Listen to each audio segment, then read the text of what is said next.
The cup of tea you drink every morning may contain billions of microplastic particles and chemical residues you've never seen on the label, not just once, but every single day. And what's even more concerning is the brands you trust the most, the names that have been in your home for years, are often the ones behind it.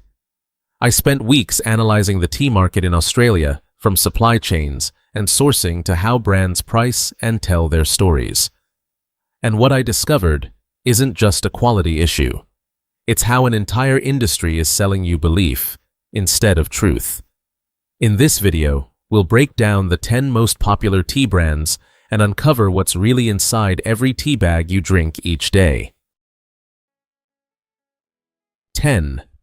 Bell Tea. This isn't a loud brand, no aggressive advertising, no attempt to appear premium. It's simply always there. And that's exactly why it's almost never questioned. But once you look at how this product is actually made, things start to get interesting. Bell Tea does not clearly disclose the specific origin of each tea batch, no harvest dates, no publicly available independent testing data for consumers. In the food industry, especially for something consumed daily, a lack of transparency isn't neutral. It's a signal. So what's really inside the tea bag? Not whole tea leaves, but dust and fannings. The tiny fragments left after higher quality leaves have been removed. This type of material is cheaper, faster to release color, but almost completely lacking in depth of flavor. That's why tea bags often brew very quickly, but leave little to no aftertaste. The reason behind it is simple. When you need to sell at a low consistent price, you can't rely on high-quality ingredients. You need something that can be purchased in bulk, be easily blended, and deliver the same taste every single day. At that point, it's no longer an agricultural product. It becomes a standardized industrial product. And when a brand doesn't clearly tell you that silence becomes the answer. The conclusion is simple. Bell Tea isn't the worst brand, but it is a perfect example of a product you trust without really knowing what you're drinking. And that's the real issue. 9. Bushels. If you grew up in Australia, chances are you drank Bushels before you ever stopped to think about what tea really is. It was there, always there, on the kitchen table, in the break room, in your memory. And because it feels that familiar, no one really stops to ask, what's actually inside this bag? The truth is, Bushels isn't tied to any specific tea-growing region. They source tea from multiple places. Africa, Asia, wherever prices are favorable at the time. No harvest dates, no clear origin details. Only one thing is guaranteed: it has to be cheap, and taste the same every time you drink it. And to achieve that, what you're drinking isn't really whole tea leaves. It's what's left behind. Small fragments, dust. The parts removed after higher quality tea has already gone elsewhere. Then there's the tea bag itself. You pour in hot water, and you think you're making tea. But in reality, you're pouring boiling water through a thin layer of plastic. And that plastic isn't as silent as you might think. What's interesting is none of this is actually a secret. It's just never clearly stated. Because once something becomes part of your daily routine, you stop seeing it as a product that needs questioning. You simply trust it. And that's exactly what the market relies on. 8. Twinings. Twinings is the kind of brand you don't really think about. It's just there, with a sense of being proper.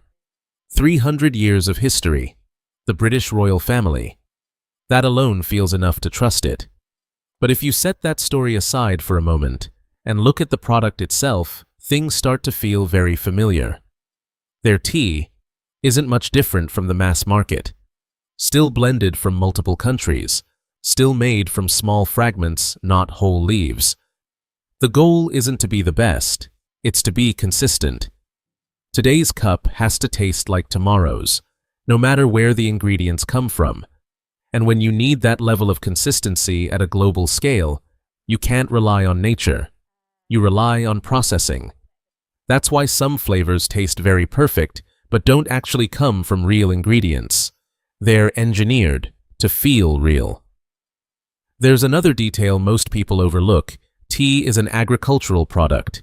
It ages. But in large distribution systems, a box of tea can sit in storage for months. By the time it reaches you, it's no longer fresh. And at that point, the flavor is preserved in other ways, not through freshness, but through technology. Twinings isn't a bad brand, but it's a very clear example of one thing when a brand becomes too big. It no longer sells the best possible quality. It sells consistency at scale. And don't forget, like, subscribe, and drop a comment below if you're drinking any of these teas. 7. Narada. At first glance, Narada feels like the safe choice. Grown in Australia, sounds clean, sounds trustworthy. But in this industry, where it's grown matters less than how it's grown. Narada still operates on a large plantation model, machine harvested, high output. And when you push production to that level, you need control, often through chemicals. There's no publicly available testing data, no clear transparency. But the label Australian grown does most of the convincing on its own. You feel reassured without needing to look deeper. And that's the key point. In this market, the feeling of being clean can sometimes be more valuable than actually being clean. 6. Dilmah. Dilmah tells a great story. Family-owned, single estate. Tea made the right way. And to some extent, that's true. But not for the box you pick up at the supermarket. What you see on the shelf is the scaled version. Tea blended from multiple sources to keep pricing stable. No longer one place, one season. But a formula. And once everything becomes a formula, quality is no longer the top priority. Consistency is. Today's cup has to taste like the one you had last year, even if the raw materials are no longer the same. That's why it still feels familiar. But you don't really know what you're drinking. Dilmah isn't lying. They just aren't telling the whole story. And in this market, the story often comes before the product. 5. Lipton. Lipton is everywhere. Supermarkets, hotels, gas stations, offices. It doesn't need to convince you, because it was already there before you had a choice. But that scale is the problem.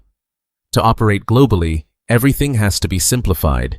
Ingredients must be cheap sources, must be flexible, flavor must stay consistent, and the only way to achieve that is to bring quality down to a level that can be controlled. What's inside the tea bag isn't whole leaves, it's small fragments. Not enough flavor. Add flavoring. Not consistent enough. Blend from multiple sources. And here's what most people overlook when you drink it every day. It's not about one cup, it's about accumulation. Not one variable, but many combined over time. Lipton isn't trying to deceive you. They're simply doing one thing, selling the cheapest possible product at the largest possible scale. 4. Tetley. Tetley looks very ordinary, not premium, not heavily advertised, and that's exactly the problem. Underneath it follows the same familiar Model T from industrial plantations, lower-grade raw materials, mass production at scale. Here's something most people don't realize.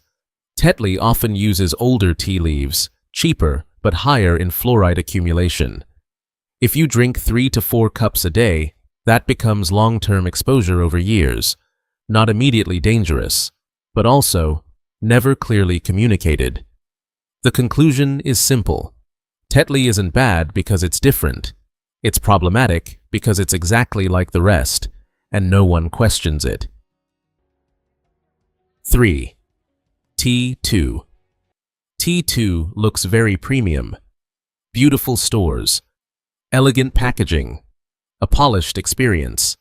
But behind that, it's still a global supply chain still blended from multiple sources, still no publicly available independent testing. And most importantly, T2 belongs to the same group as Lipton. The reason is simple: when you scale up priorities, shift toward profit. The conclusion: you're not paying for better quality. You're paying for the experience and the feeling that you chose something better. 2. Madura. Madura positions itself very clearly. Australian-grown clean premium, and that's why many people are willing to pay more. But the issue is, there's no fully transparent, publicly available independent testing data, no clear proof supporting the level of clean they claim. Even with their organic line, there's still a risk of cross-contamination from the surrounding environment. The core issue, a premium positioning, without equally strong evidence to back it up. The conclusion, a higher price isn't proof. Without transparency, it's just marketing priced higher. And number 1 is a case many people won't want to hear. 1. Pukka. Pukka is built on a very strong promise: organic, clean, good for your health. And that's why people tend to trust it more than the rest. But what many don't realize is after being acquired by a large corporation, the supply chain changed, the operations changed, the level of transparency declined. Meanwhile, the packaging stayed the same. The message stayed the same. The reason is clear: the value lies in the brand, not the product.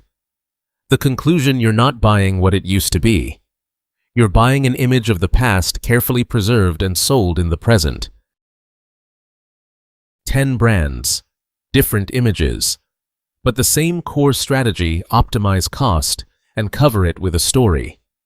You're not just drinking tea, you're consuming familiarity, a sense of safety, and marketing. Open your kitchen cabinet. Which brand are you using? Drop it in the comments. I want to see how many people have been drinking this every day, without even knowing. If this video changed the way you see things, hit like, subscribe, because this is just the beginning. Stay sharp.